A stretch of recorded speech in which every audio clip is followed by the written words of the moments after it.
G'day, I'm Melissa Shannon, founder of digitalscrapbookinghq.com, and today I'm here with another process video. Today's process video is inspired by a prompt from the Layout a Day challenge. Each February, May and October, the Scrap Happy family gets together and scrapbooks a layout every day. And today's prompt was to scrapbook my special place. So I've already scrapbooked several whole photo books about my home. I've scrapbooked about my local area and even my church. So I kind of felt like I needed to take a different kind of approach. I suddenly thought about the new hammock that we bought. So that's the photo I used. Just right mouse button clicked on open in Photoshop Elements Editor, and then I created a new scrapbook page using the new dialog box. Just click on scrapbooking and then 12 by 12. And then the next thing to do is to make sure you save your work. Very important. Save it as a Photoshop document so then you can come back to the layered file later. So the next thing I did was drag the photo up from the photo bin onto the page, and then using my favorites layer styles, I added a white border and a shadow to them. And then I spent a little bit of time searching in my organizer for hammock related supplies, but I didn't have any, so that was kind of a dead end.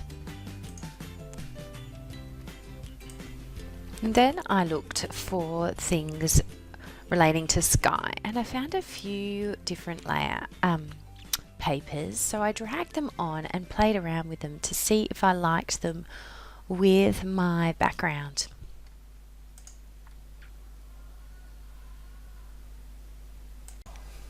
And then I did the same thing for cloud, just to see if I could find any cute clouds, because you know the photo had clouds in them. Then I decided to look for word art. While I was browsing through for my clouds elements, I found some great word art. So I just clicked on my word art tag and looked until I found something that caught my eye. And then when I dragged that onto my layout, I decided to try adjusting the layouts, the layer style.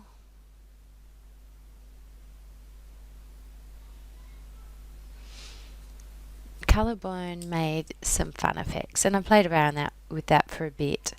In the end, I didn't end up using this, but I just loved how with Colourburn it looked so much like it had been inked. I'm pretty sure that was an Amy Tangerine one, and it really suited. I tried the same thing with this sunshine quote, but ended up not going with it, and I just stuck to normal word art really. So I just kept looking through all my word art, and I dragged a few on. Natural Beauty, I quite liked that one, and then I found one that was like perfect, and I thought perfect natural beauty, but then I was like, well, it's not totally natural, is it? But I just found them and I just dragged them into my layout, because you know with Digi you can always, you know, delete the layer if you don't want it. And I ended up settling on my happy place in the end, not going anywhere. See, I don't often use word art, so I kind of thought, oh, maybe I can have a dozen little bits of word art, but gave up on that idea pretty soon. So now I just tried one last piece of word art, but the next step of the process for me is usually writing the story, and I often type that up in Notepad on my computer or just somewhere else, not necessarily Photoshop Elements, especially if I've got a longer story to tell. So I didn't really know if I did. In this case, it didn't end up being a super long story. Sometimes I end up with half a page of journaling, so I need a plan for that.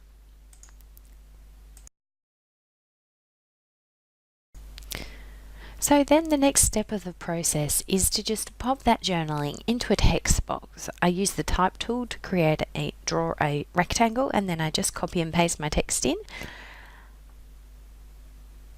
And I often use Melissa's hand, which is my own handwriting, or travelling typewriter. And then you can just adjust the colour, the alignment, and all that kind of thing, just as you would in a Word document. Then the next step of the process was really to look for my paper.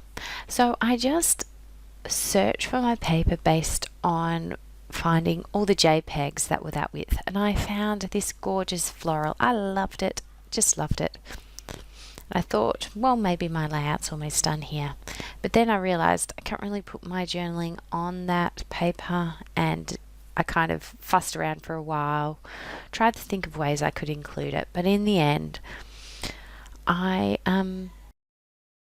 decided not to go super florally, and even though I'm trying all the florals here, I ended up going for stripes.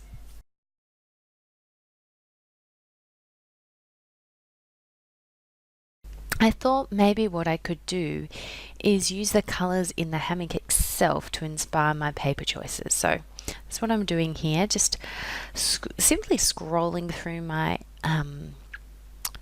collection of scrapbook pages until I find scrapbook papers until I find something that looks good. And I loved these Becky Higgins birthday stripes. They were from a free download, I think, that Becky Higgins had on her side. And in the end, what I decided to do, because if I had them in little strips, I couldn't really see the stripes, so I just got the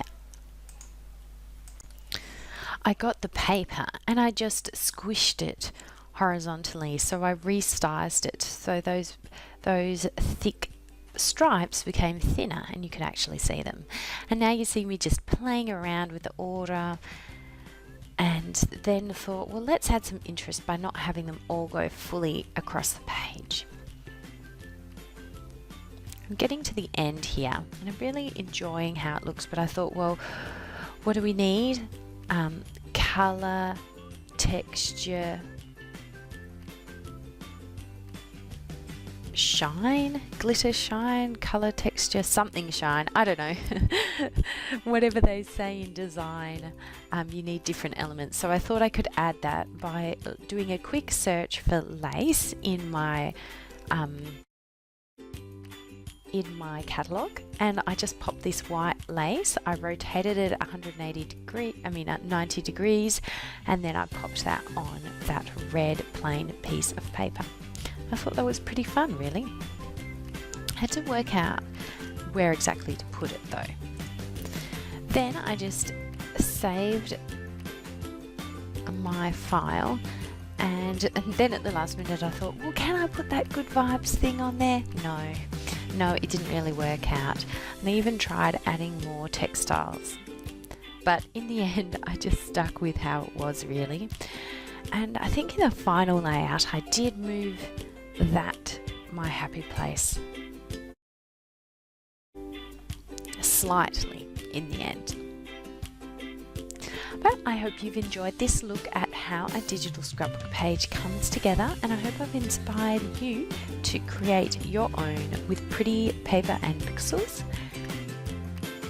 And so here's the final layout. I did go ahead and move that my happy place, but apart from that I left it pretty much as is.